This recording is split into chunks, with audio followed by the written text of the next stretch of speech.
15장에서 고술에서 돌아온 압살롬이 드디어 이제 반역을 일으키게 됩니다. 그런데 이 반역은 하루아침에 이루어진 것이 아니라 미리 준비된 반역이었습니다.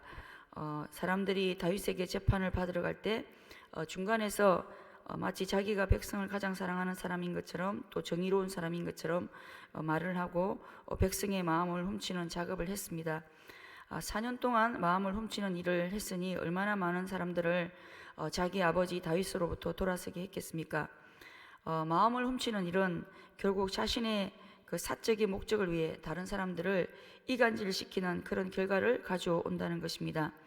그런데 이런 이간질은 하나님이 미워하시는 7가지 악 중에 하나에 해당이 됩니다.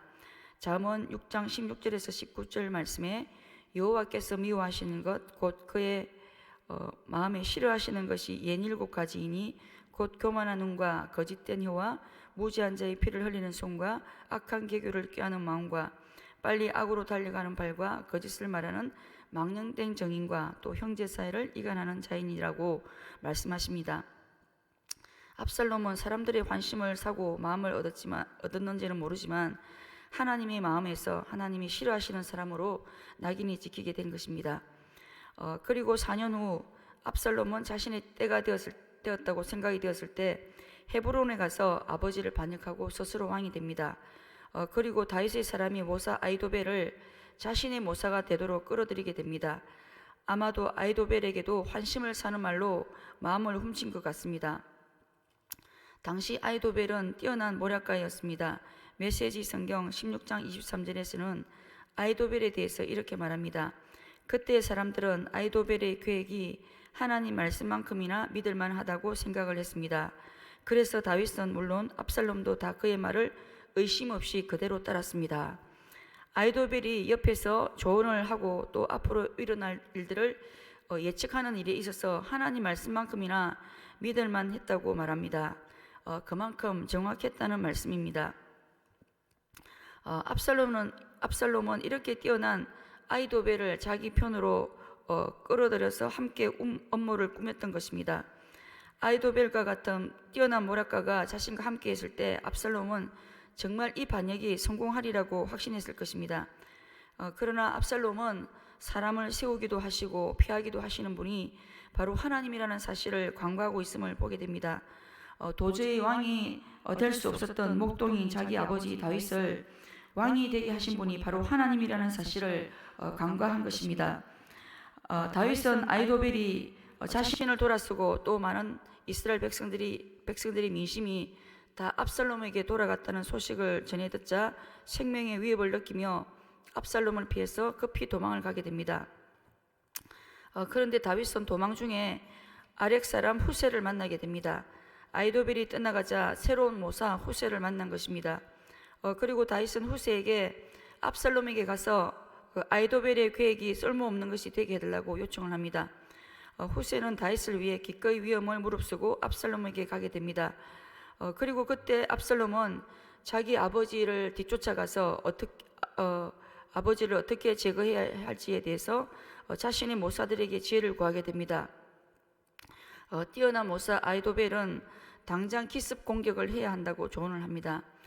처음 이 말을 들었을 때 압살롬과 장로들은 다 아히도벨의 말이 옳다고 여겼습니다.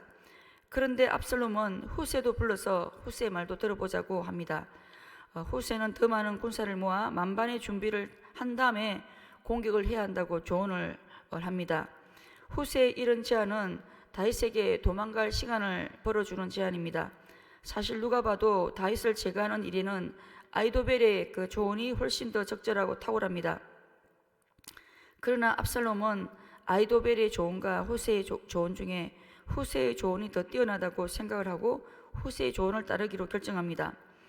압살롬은 왜 이런 결정을 했던 걸까요? 압살롬이 이렇게 잘못된 결정을 내리게 된 것은 다윗의 기도에 대한 하나님의 신실한 응답으로 볼 수 있습니다. 15장 31절에서 다윗은 압살롬과 함께 업무를 꾸민 사람이 아히도벨이라는 말을 듣자 다윗은 이렇게 기도합니다. 다윗이 이르되 여호와여 원하옵건대 아히도벨의 모략을 어리석게 하옵소서 하니라. 위기에 빠진 다윗이 기도했을 때 하나님은 다윗에게 후세를 붙여주시고 또 후세를 통해 아이도벨의 계획을 쓸모없고 어리석은 계획이 되도록 하셨던 것입니다.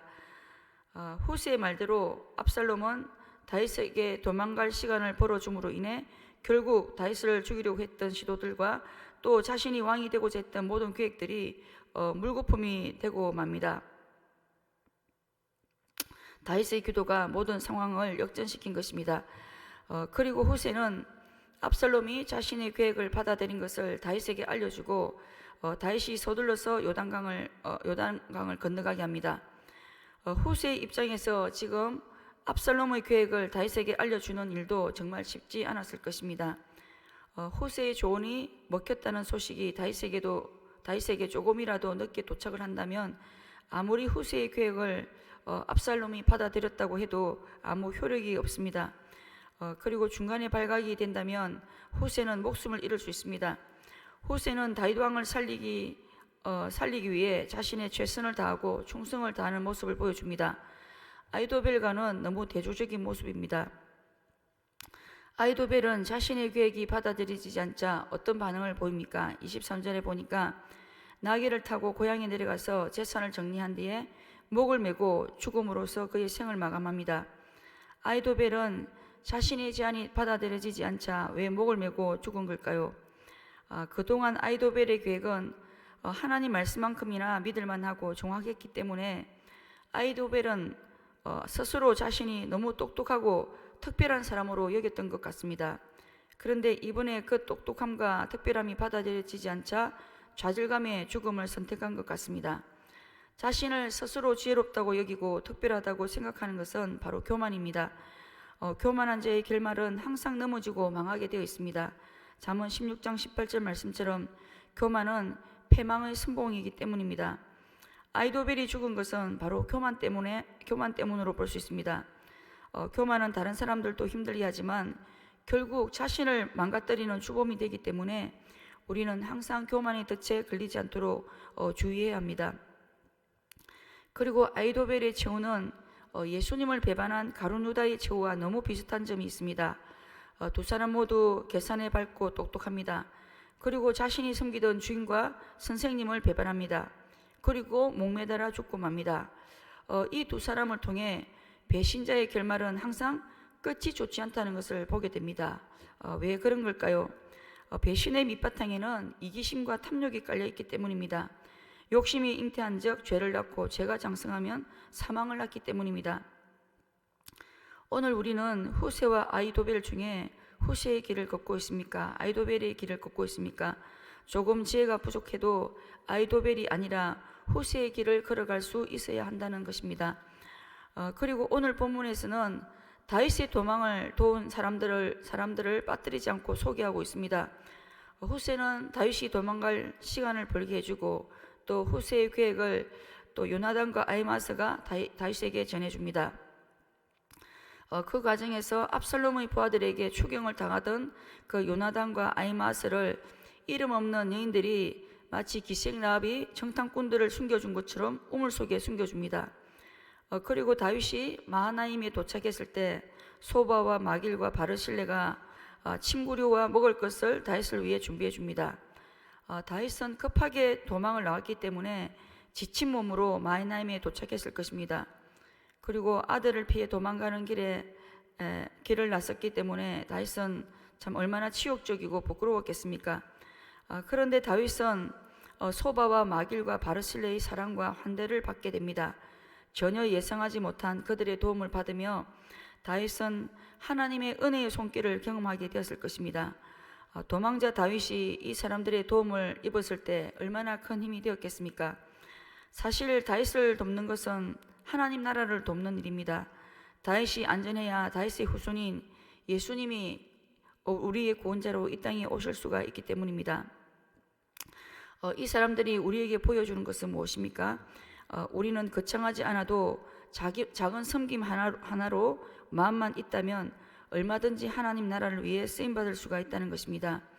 그리고 우리 역시도 누군가에게 하나님의 은혜의 손길로 다가갈 수 있다는 사실입니다. 말씀을 맺겠습니다.